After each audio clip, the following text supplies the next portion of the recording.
কি মোমো মটন দম পোলাও খেয়ে পেটে দম ধরে গেছে? আরে ডেলি এই সব খেলে তো পেটের প্রবলেম হবেই। আজ হালকা কিছু হয়ে যায়, ততক্ষণে নিশ্চয়ই আইডিয়া করে ফেলেছেন। তাহলে আর দেরি কিসের?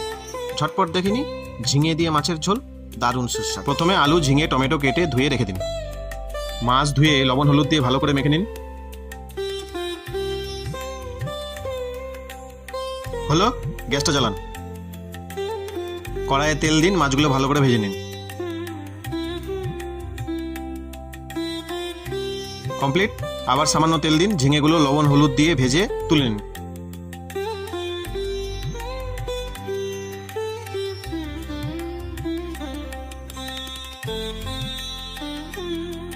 গোটা জিরা 1 চামচ দিয়ে হালকা ভাজুন। আলুগুলো হালকা ভেজে নিন।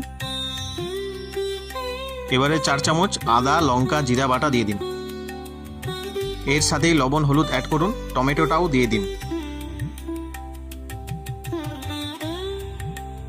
ফুটলে হালকা লঙ্কার গুঁড়ো দিয়ে মিশিয়ে দিন, কষান।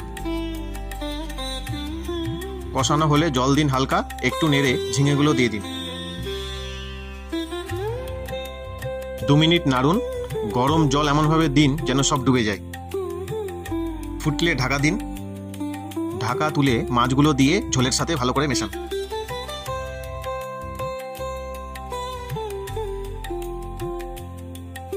এবারে 1 চামচ গরম মশলা দিয়ে নেড়ে চেড়ে নামিয়ে নিন। ব্যাস রেডি। এবার খান ভাত দিয়ে, আর পেটকে একটু শান্ত করুন।